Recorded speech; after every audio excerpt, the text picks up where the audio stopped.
Good morning, everyone. I've been saying in the last couple of videos the amillennial, postmillennial positions come through Augustine. And so I figured I would go ahead and look it up.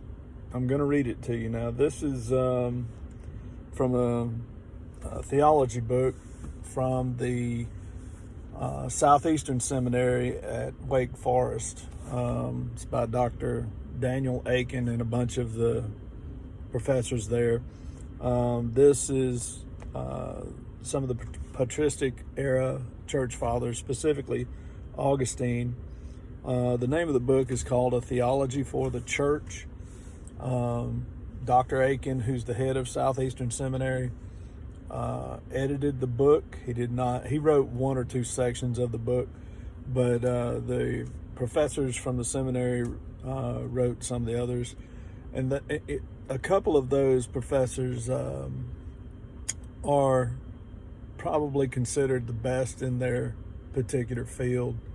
But at any rate, this is Augustine.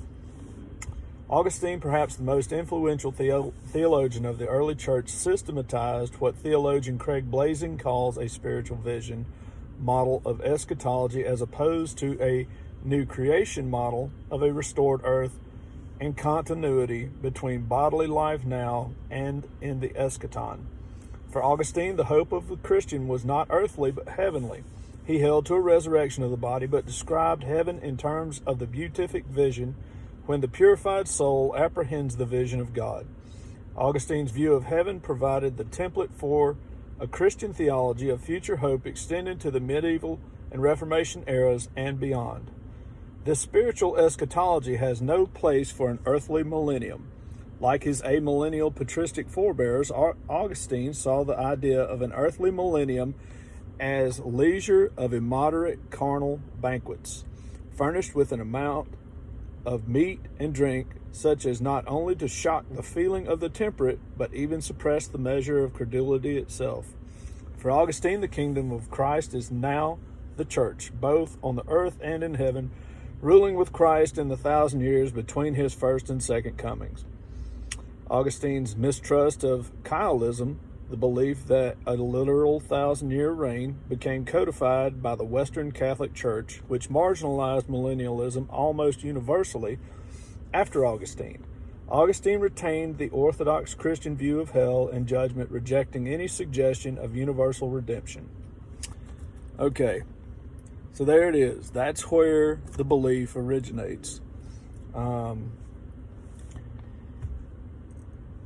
I say originates, it originates in the church. Now, there were church fathers who did not necessarily believe in a literal 1,000-year reign of Christ, like Origen. But Origen is mixing Platonic philosophy. Augustine is not mixing philosophy with it. He's just got this belief. And if you do some history on Augustine and how he came to faith, it's a very interesting story. It's pretty cool. Augustine had a Christian mom and a pagan dad, and he went through several different philosophical belief systems to get to Christianity. He tried one out, didn't like it. He tried another out, stayed in it for a while, and then he finally, left it because it didn't satisfy him. And man's an intellectual giant, don't get me wrong, but he started spiritualizing everything. He started allegorizing everything. Well, this continued on. The church adopted it, okay? And it's like I've said to Jonah Saller, and I think I probably shocked Jonah when I told him this, that belief, the amillennial, postmillennial belief, is the dominant belief worldwide amongst Christians. The actual physical 1,000-year reign that I believe, the millennial reign of Christ, is the least popular or least believed position. Now, it may seem like a lot here in America because that's all we know. That's all we listen to is popular pastors preaching on the millennium, the 1,000-year reign, and then, of course, Tim LaHaye's books, Left Behind and movie and whatnot. And that's fine. But when you have to understand how the church is built worldwide. The church universal, okay? That means the church all over the globe, no denominations, okay? Just followers of Jesus. The vast majority are Roman Catholic, over 330 million. And the last time I looked at that number, shoot, it's probably been 5 years ago. It's probably much more than that by now. But the vast majority of the Roman Catholic Church believes exactly what I just read to you.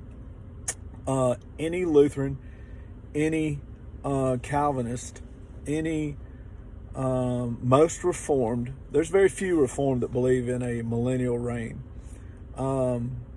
And that's why it comes down from Augustine about 4th century, and just it was adopted, you know.